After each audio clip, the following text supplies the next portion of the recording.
بسم اللہ الرحمن الرحیم۔ شروع اللہ کے نام سے جو بڑا مہربان اور نہایت رحم والا ہے۔ صحابہ اکرام کے ہنسنے پر حضور صلی اللہ علیہ وسلم کی تنبیہ اور قبر کی یاد۔ نبی اکرم صلی اللہ علیہ وسلم ایک مرتبہ نماز کے لیے تشریف لائے تو ایک جماعت کو دیکھا کہ وہ کھلکھلا کر ہنس رہی تھی اور ہنسی کی وجہ سے دانت نکل رہے تھے۔ حضور اکرم صلی اللہ علیہ وسلم نے ارشاد فرمایا کہ اگر موت کو کثرت سے یاد کرو تو جو حالت میں دیکھ رہا ہوں وہ پیدا نہ ہو، لہٰذا موت کو کثرت سے یاد کیا کرو۔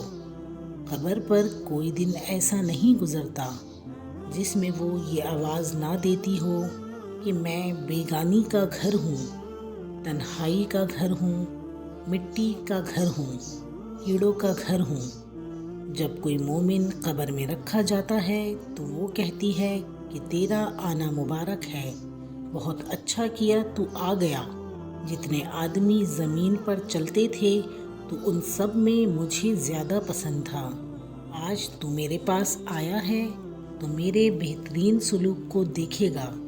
اس کے بعد وہ قبر جہاں تک مردے کی نظر پہنچ سکے وہاں تک وسیع ہو جاتی ہے اور ایک دروازہ اس میں جنت کا کھل جاتا ہے، جس سے وہاں کی ہوا اور خوشبوئیں اس کو آتی رہتی ہیں۔ اور جب کوئی بدکار قبر میں رکھا جاتا ہے تو وہ کہتی ہے کہ تیرا آنا نامبارک ہے، برا کیا جو تو آیا۔ زمین پر جتنے آدمی چلتے تھے ان سب میں تجھی سے مجھے زیادہ نفرت تھی۔ آج جب تو میرے حوالے ہوا ہے تو میرے برتاؤ کو بھی دیکھ لے گا۔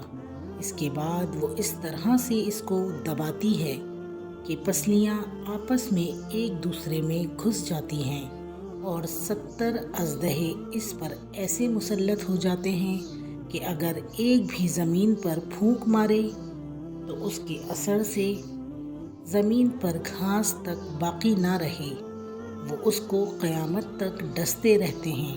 اس کے بعد حضور اکرم صلی اللہ علیہ وسلم نے ارشاد فرمایا کہ قبر یا تو جنت کا ایک باغ ہے یا جہنم کا ایک گڑھ ہے۔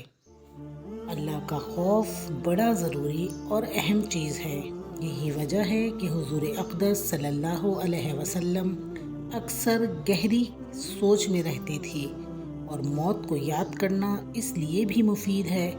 اسی لیے حضور اقدس صلی اللہ علیہ وسلم نے یہ نسخہ ارشاد فرمایا، کبھی کبھی موت کو یاد کرتے رہنا بہت ضروری اور بہت مفید ہے۔ پیارے دوستو، اگر آپ کو میری یہ ویڈیو پسند آئی ہو تو لائک، شیئر اور سبسکرائب کرنا مت بھولیے گا۔ اللہ حافظ۔